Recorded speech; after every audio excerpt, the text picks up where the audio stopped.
Aduh, nggak ada semangat nih. Shalom, selamat pagi. Masih kurang semangat, selamat pagi. Ini kalah sama usia indah. Kemarin ada usia indah, disapa sekali aja udah langsung semangat ya. Padahal ini masih muda. Nah teman-teman, hari ini kita mau sama-sama belajar firman Tuhan dengan tema happy ending. Nah teman-teman, apa yang terlintas di dalam pikiran teman-teman ketika mendengar tema ini, happy ending? Apa? Bahagia. Ya, memang bahagia kan, happy. Oke, apa yang terlintas di pikiran teman-teman ketika pertama banget dengar happy ending? Apa? Film. Film. Ya, film, apalagi? Hah? Apa? Lagu. Oke, apalagi? Atau bingung juga ini happy ending apaan gitu ya. Apa? Oh, kisah cerita. Oh, oke, ya, betul sekali. Ya, banyak sekali yang terlintas dalam pikiran kita teman-teman ketika kita pertama banget dengar happy ending. Nah, biasanya seperti kata Nelson tadi, kita akan teringat dengan film. Biasanya ketika kita nonton film atau nonton sinetron, oh Dennis ya, mohon maaf ya. Jadi biasanya nih teman-teman, kalau kita lagi nonton film, nonton sinetron, kita pengen banget lihat endingnya apa. Biasa yang perempuan suka nanya, endingnya bahagia apa sedih? Kalau bahagia gue mau nonton, kalau enggak lewatin aja, gue gak mau lihat yang sedih-sedih gitu. Biasanya orang yang suka nonton Korea gitu ya, biasanya orang suka nanya, aduh endingnya ini kan banyak episode tuh, ending episode akhirnya kasih tahu bahagia apa enggak gitu. Kalau nggak bahagia gue nggak mau nonton sih, tapi kalau bahagia gue pasti nonton. Kenapa kita pengen happy ending? Karena kita nggak mau kecewa dengan kisah dalam film tersebut. Udah capek-capek lihat penderitaan daripada pemeran utama, ujung-ujungnya menderita juga, ujung-ujungnya sad ending juga. Jadi kita merasa sebagai penonton, bukan ini yang gue mau gitu. Nah teman-teman, kita dalam kehidupan ini cenderung sekali untuk berharap seluruh apa yang kita lakukan, kita temui, kita tonton itu happy ending. Nah kemarin saya dan contoh titis ya nonton Ngeri-Ngeri Sedap. Ada yang udah nonton gak di sini? Udah ada ya pasti ya. Nah Ngeri-Ngeri Sedap itu kan awalnya kayaknya plotnya itu sedih banget gitu. Sampai di tengah-tengah film aja aku sampai nangis gitu. Nangis kayak sedih banget gitu. Tetapi di akhirnya aku sempat bingung kayak ini endingnya bakal bahagia apa enggak gitu ya. Tetapi ternyata endingnya happy gitu atau happy ending. Karena itu memang yang diharapkan oleh penonton dan juga yang kita harapkan terjadi di dalam kehidupan kita. Ketika kita punya masalah, kita punya pergumulan, kita punya banyak sekali hal-hal yang kita alami dalam hidup kita, kita berharap di balik semuanya itu akan berakhir happy. Karena itulah yang dikejar oleh manusia, kebahagiaan. Gak ada satupun di antara kita di tempat ini saya percaya kita mengejar duka cita, kita mengejar kekecewaan, kita mengejar kesedihan, gak ada. Saya percaya setiap kita di tempat ini pasti mengejar kebahagiaan. Kita kerja mati-matian agar bahagia. Kita sekolah mati-matian agar bahagia. Kita berusaha nyenangin orang lain supaya kita berpikir gue bahagia ketika orang terima gue, mereka senang gitu. Kita ngelakuin apapun itu tujuannya bahagia. Nah teman-teman yang terkasih, pertanyaannya adalah sebagai orang Kristen pada saat ini, apakah yang kita pahami tentang happy ending ini? Apakah kita sebagai orang percaya pada saat ini kita yakin bahwa hidup kita akan happy ending? Menurut teman-teman gimana? Teman-teman yakin gak sih ketika teman-teman percaya kepada Tuhan, menjadi seorang percaya, menjadi seorang Kristen, maka kehidupan teman-teman akan happy ending? Ada yang mau kasih pandangannya? Ini kayak berasa ngomong sama Candi Borobudur ya, jadi diem semua. Ya teman-teman tolong dijawab ya. Gimana menurut teman-teman kehidupan orang percaya itu bakal happy ending atau sad ending sih? Coba dipikir-pikir. Gak ada yang salah kok jawabannya, coba. Alvin kayaknya lagi merenung banget gitu ya. Silakan Alvin, menurut kamu gimana? Mungkin lagi mendalami gitu ya.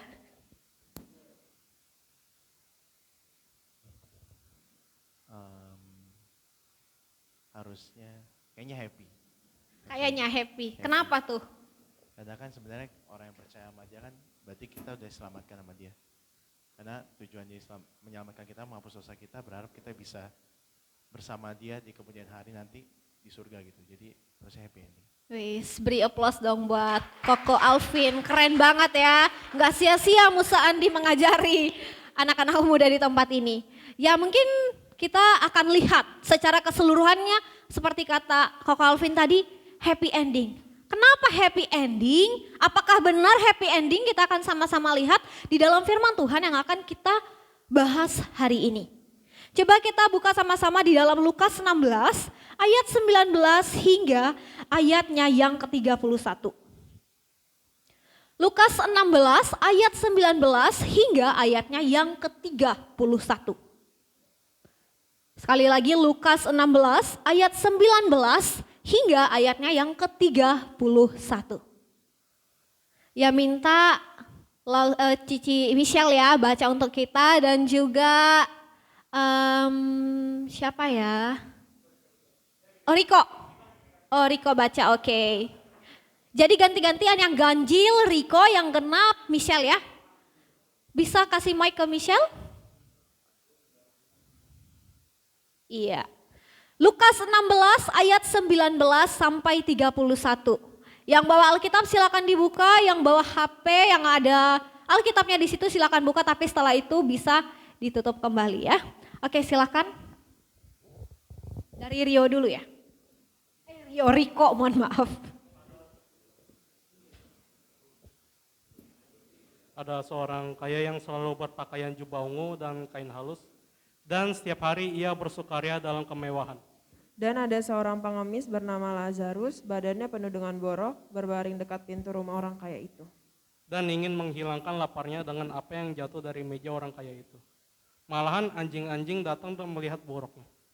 Kemudian matilah orang miskin itu, lalu dibawa oleh malaikat-malaikat ke pangkuan Abraham. Orang kaya itu juga mati, lalu dikubur. Dan sementara ia menderita sengsara di alam maut, ia memandang ke atas, dan dari jauh dilihatnya Abraham dan Lazarus duduk di bangkuannya. Lalu ia berseru, katanya, Bapa Abraham, kasihanilah aku. Suruhlah Lazarus supaya ia mencelupkan ujung jarinya ke dalam air dan menyejukkan lidahku. Sebab aku sangat kesakitan dalam nyala api ini. Tetapi Abraham berkata, anak, ingatlah bahwa engkau telah menerima segala yang baik sewaktu hidupmu. Sedangkan Lazarus segala yang buruk. Sekarang ia mendapat hiburan dan engkau sangat menderita. Selain daripada itu, di antara kami dan engkau terbentang jurang yang tak terseberangi, supaya mereka yang mau pergi dari sini kepadamu, ataupun mereka yang mau datang dari situ kepada kami tidak dapat menyeberang. Kata orang itu, kalau demikian, aku minta kepadamu, Bapa, supaya engkau menyuruh dia ke rumah ayahku. Sebab masih ada 5 orang saudaraku, supaya ia memperingatkan mereka dengan sungguh-sungguh, agar mereka jangan masuk kelak ke dalam tempat penderitaan ini. Tetapi kata Abraham, ada pada mereka kesaksian Musa dan para nabi, baiklah mereka mendengarkan kesaksian itu. Jawab orang itu, tidak Bapak Abraham, tetapi jika ada seseorang yang datang dari antara orang mati kepada mereka, mereka akan bertobat. Kata Abraham kepadanya, jika mereka tidak mendengarkan kesaksian Musa dan para nabi, mereka tidak juga akan mau diyakinkan, sekalipun oleh seorang yang bangkit dari antara orang mati. Oke, thank you untuk pembacaan firman. Demikian pembacaan firman, biarlah setiap kita yang membaca dan merenungkannya itu boleh melakukannya dalam kehidupan kita sehari-hari. Nah teman-teman, kalau kita melihat teks pada hari ini merupakan satu teks perdebatan. Kenapa ada banyak orang mengatakan bahwa ini hanya sebuah perumpamaan yang disampaikan oleh Tuhan Yesus. Tapi ada juga yang mengatakan bahwa teks ini adalah kisah nyata yang benar-benar nyata yang diceritakan oleh Tuhan Yesus. Tapi teman-teman, di balik perdebatan yang ada, kalau teman-teman pengen tahu lebih jauh ya silakan masuk ke sekolah tinggi teologi gitu ya.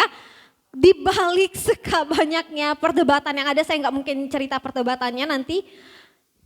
Yang perlu kita pahami adalah tentang makna daripada teks hari ini. Ada makna yang begitu penting dari teks yang disampaikan oleh Tuhan Yesus kepada setiap kita pada hari ini. Nah teman-teman, kalau kita memperhatikan di dalam kisah yang kita baca pada pagi hari ini yang disampaikan oleh Tuhan Yesus, kita dapat melihat terdapat kehidupan dua orang yang sangat kontras. Ada dua kehidupan yang sangat kontras kalau teman-teman melihat di dalam teks ini, yaitu seorang yang kaya dan seorang yang miskin. Kontras sekali ya, kaya dan miskin. Seorang yang kaya ini penuh dengan kemewahan. Dan pasti karena dia penuh dengan kemewahan, orang kaya secara duniawi dia pasti dipandang di dunia ini. Dia dipandang oleh orang-orang, dihormati oleh orang-orang secara duniawi. Tetapi yang kontras selanjutnya itu seorang yang pengemis, seorang yang miskin. Dia adalah pengemis yang sangat miskin, yang hanya dipandang sebelah mata oleh masyarakat pada saat itu. Nah, kita melihat di ayat yang ke-19, ada seorang kaya yang selalu berpakaian jubah ungu dan kain halus. Ini merupakan satu tanda bahwa status sosial yang mengenakan kain ungu dan kain halus, jubah ungu dan kain halus ini adalah seorang bangsawan. Bangsawan yang terhormat dan terpandang di masyarakat pada saat itu. Orang yang tidak bangsawan gak mungkin mengenakan itu. Jadi mungkin kalau kita melihat pada saat ini orang-orang yang seperti ada di kerajaan begitu ya.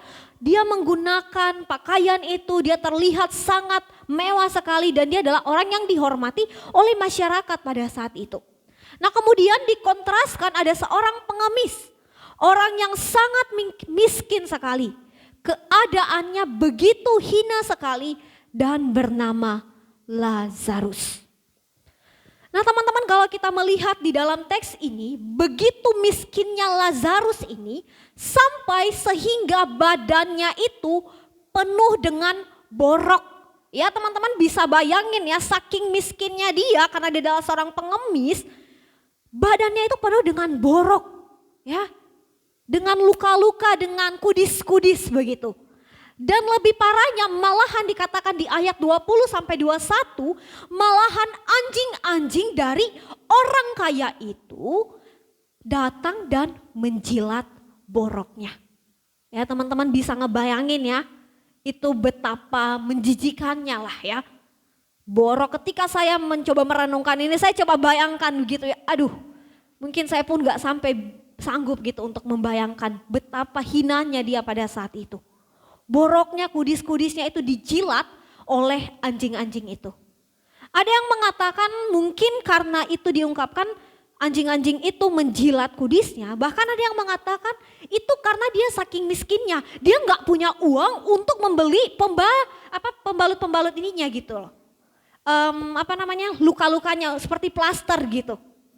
Dia nggak punya uang untuk membeli alat untuk membalut luka-lukanya itu. Bahan untuk membalut lukanya. Dia gak punya uang sampai akhirnya dia biarin begitu saja. Dan akhirnya anjing-anjing daripada orang kaya ini bisa menjilat daripada boroknya tersebut. Nah teman-teman, keadaan ini begitu kontras dengan orang kaya yang dikisahkan selalu berpakaian ungu dan kain halus seperti yang dikatakan di ayat yang ke-19.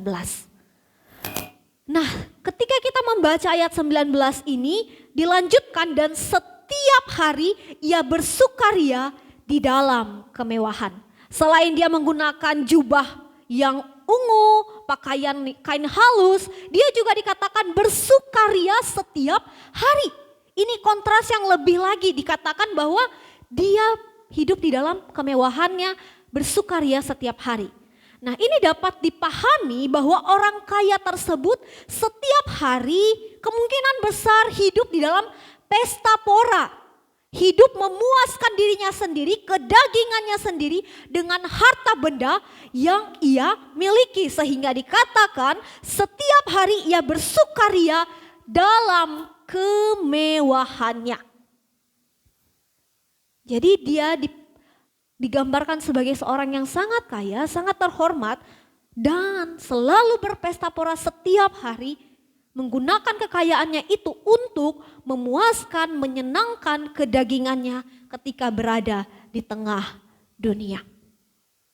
Nah teman-teman yang terkasih, menariknya adalah hari demi hari akhirnya dilalui oleh orang kaya tersebut dengan pesta pora di dalam kehidupannya.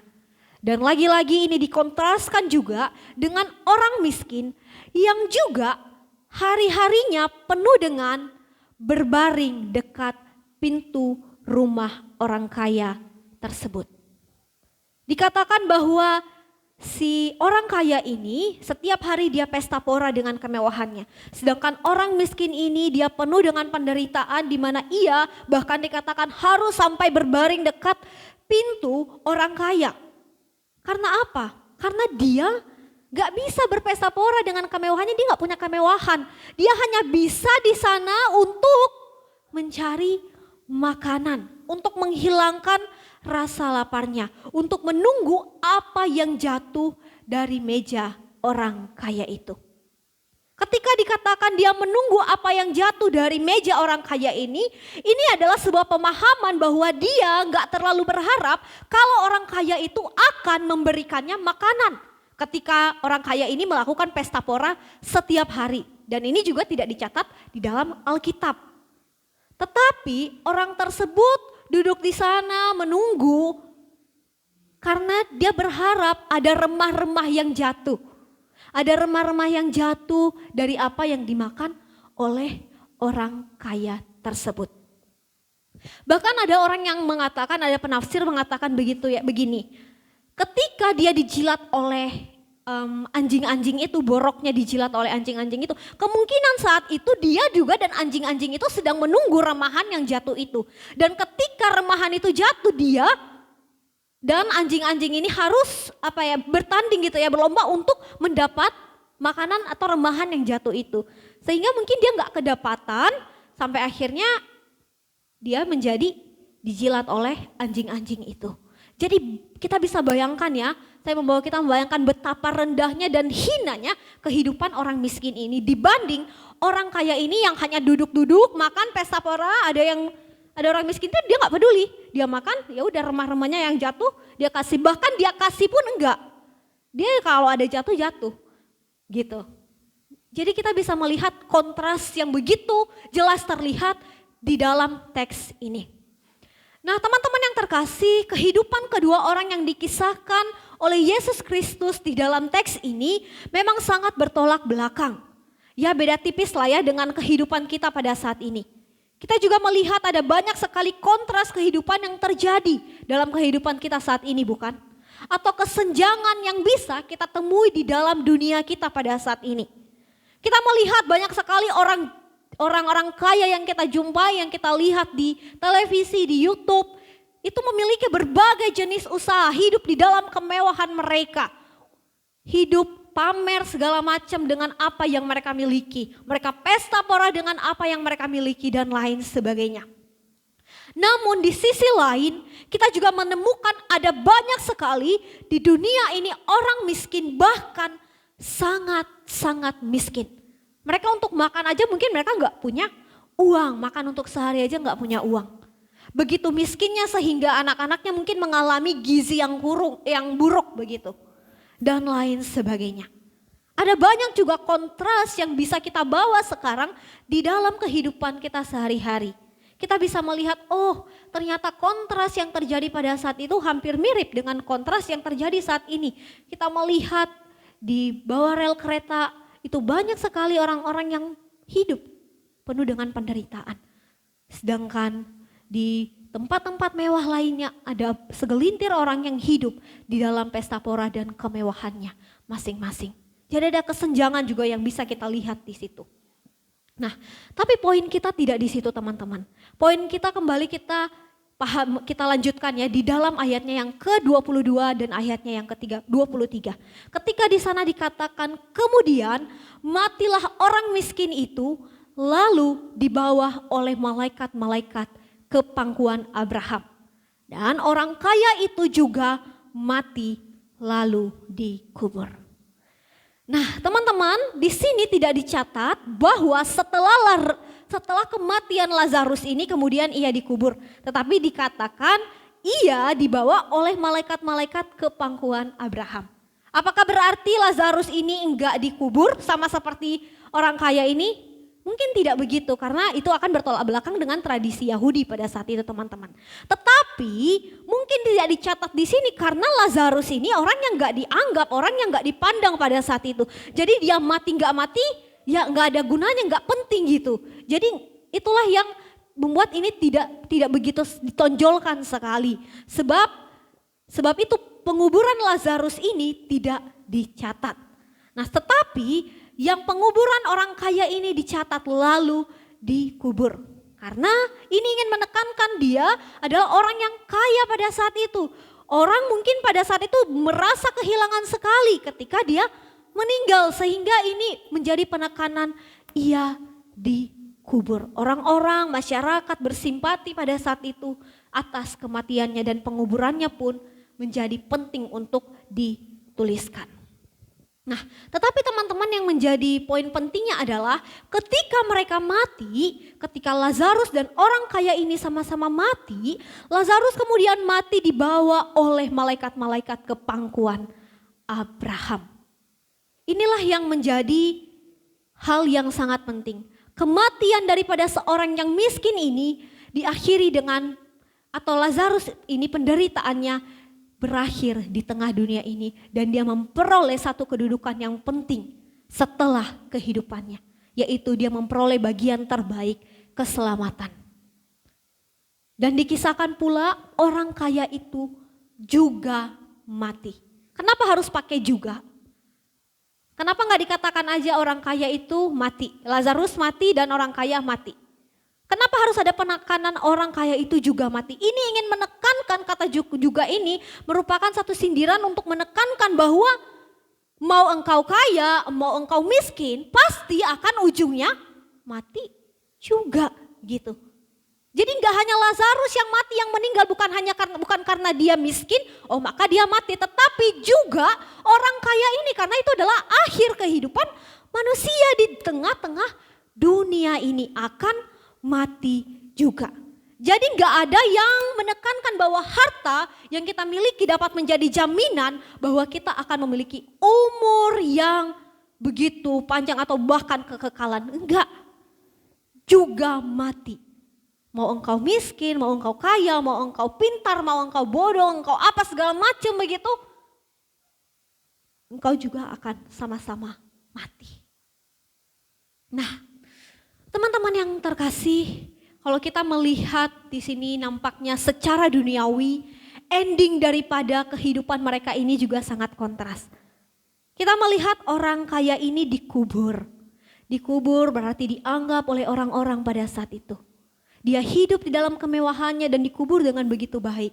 Sedangkan yang satunya, pengemis ini, udah hidup miskin, menderita, dan ending hidupnya terlihat, aduh dia gak dikubur, dia gak dianggap.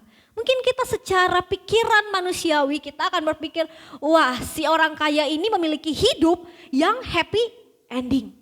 Tetapi Lazarus ini nampaknya memiliki kehidupan yang sad ending. Mungkin kita akan berpikir seperti itu.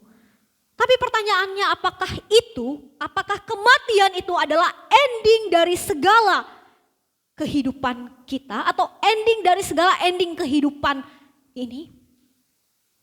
Tidak, teman-teman. Ending kehidupan justru apa yang terjadi setelah kita mati.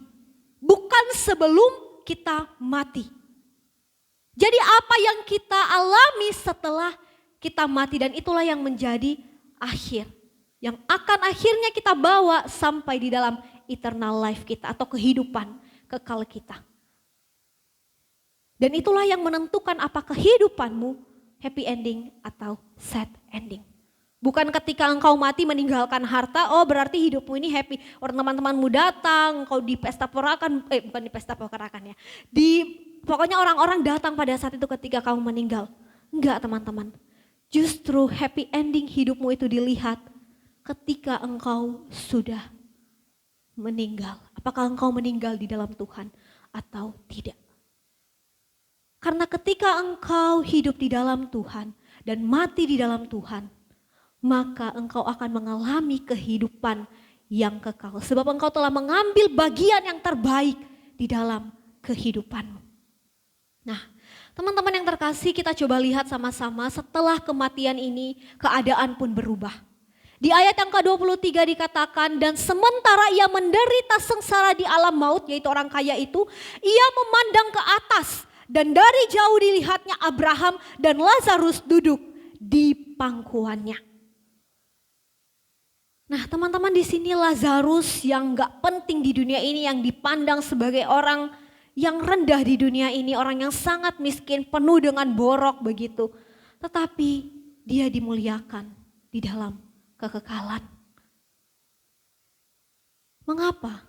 Mungkin tidak dicatat di sini, tetapi saya percaya dan kita mengimani karena dia adalah orang yang sudah mengambil bagian terbaik dalam kehidupannya, yaitu keselamatan di dalam Kristus.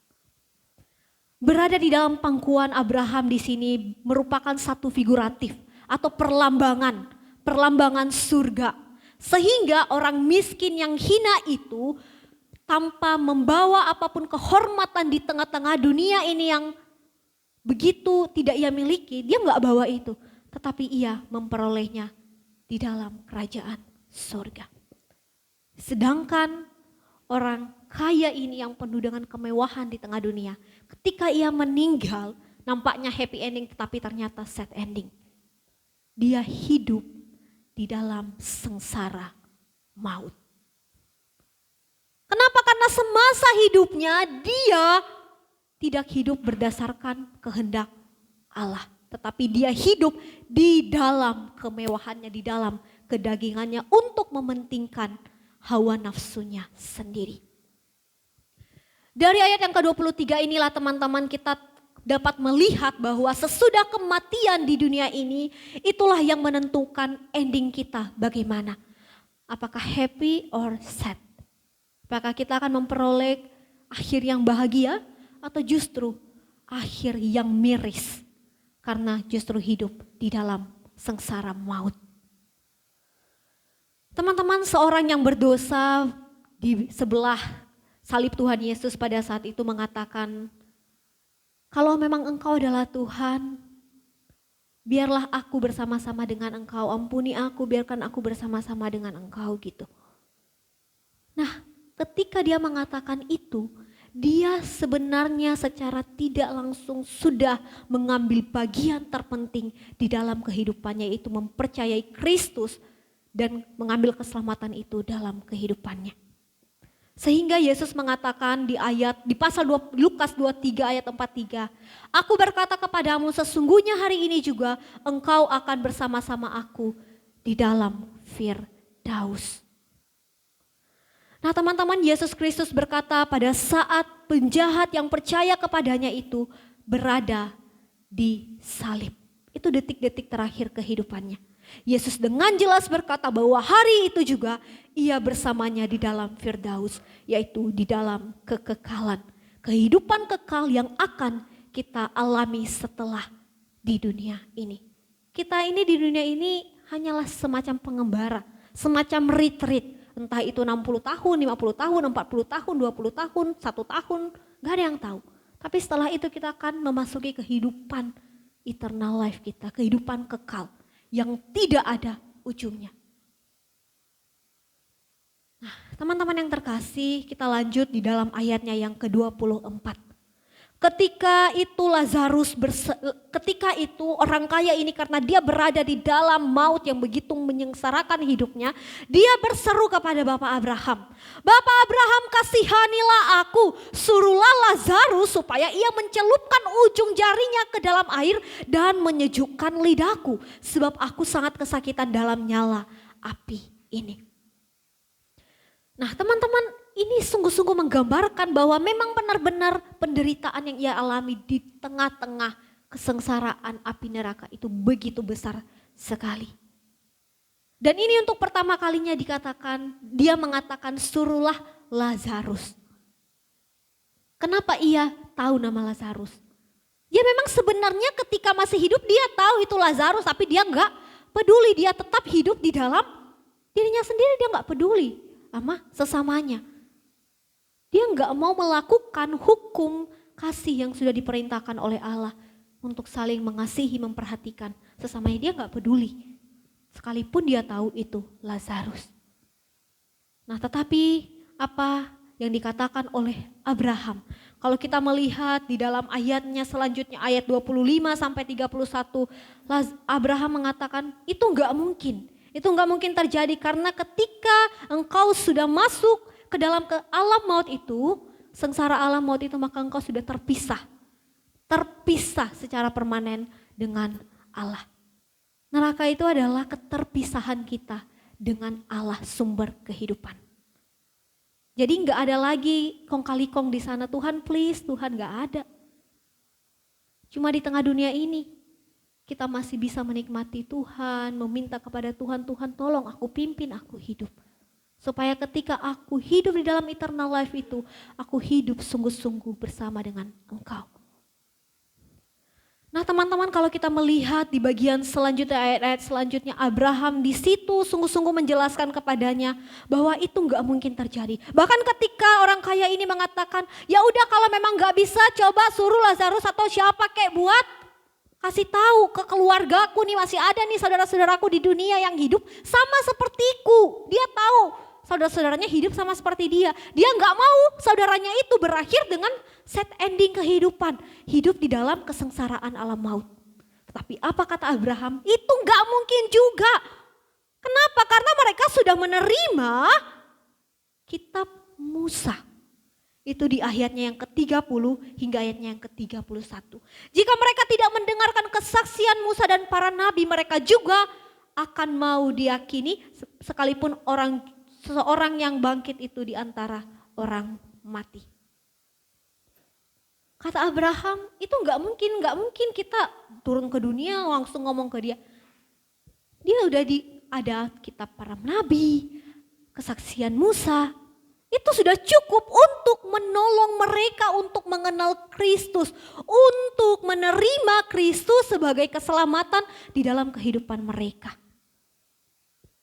Nah, tetapi masalahnya banyak sekali orang dan termasuk orang kaya di dalam teks ini tidak mau menerima itu di dalam kehidupannya.